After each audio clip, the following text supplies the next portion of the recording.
Ayah, aku mau tanya. Halo teman-teman, selamat datang di petualangan kita hari ini. Kita bakal jalan-jalan ke dunia yang dingin dan penuh kilau buat cari tahu rahasia butiran salju. Gimana, kalian udah silap? Coba deh bayangin, ada kepingan-kepingan putih yang lembut banget turun pelan-pelan dari langit. Mungkin kamu pernah lihat di film atau di buku cerita. Cantik banget ya kan? Tapi, mereka datangnya dari mana ya? Oke deh, yuk kita mulai masuk ke dunia putih yang dingin ini. Petualangan kita buat memecahkan misteri salju dimulai sekarang.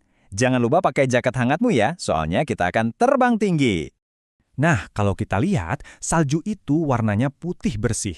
Terus kalau dipegang, dingin banget. Rasanya tuh kayak megang es batu dari kulkas, tapi ini jauh lebih empuk dan halus.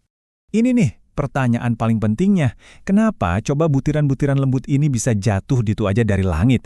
Apa jangan-jangan ada pabrik salju raksasa ya di atas awan? Kayaknya bukan gitu deh. Yuk kita cari tahu bareng-bareng. Ternyata nih teman-teman, rahasianya itu berawal dari sesuatu yang nggak bisa kita lihat. Tapi sebenarnya ada loh di sekitar kita. Jawabannya tersembunyi di udara yang kita hirup. Makin penasaran kan? Jadi gini, di udara sekitar kita itu ada banyak banget tetesan air yang ukurannya super duper kecil. Saking kecilnya, mata kita nggak bisa lihat. Tetesan ini tuh asalnya dari air sungai, danau, dan laut yang menguap ke atas. Mereka melayang-layang di mana-mana, kayak debu peri yang nggak kelihatan. Sekarang, ayo kita terbang jauh ke atas langit, ke tempat yang dingin banget. Nah, disinilah bagian paling ajaib dari cerita kita dimulai. Siap-siap ya? Begini nih keajaibannya terjadi. Pertama, udara di atas sana jadi dingin banget. Nah, karena kedinginan, uap air yang kecil-kecil tadi jadi beku, terus berubah jadi kristal es yang bentuknya cantik kayak bintang-bintang kecil. Terus, kristal-kristal es ini mulai saling nempel satu sama lain.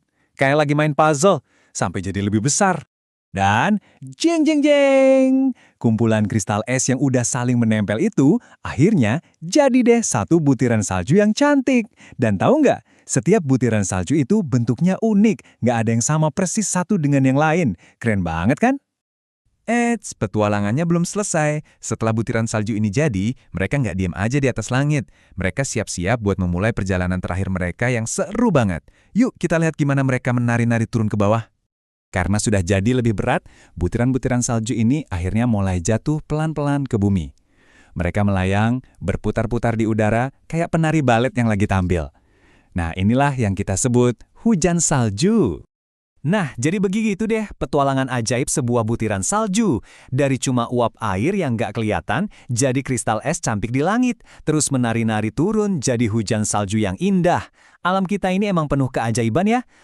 Kira-kira keajaiban apa lagi ya yang ada di langit? Sampai ketemu lagi di cerita seru berikutnya ya. Dah!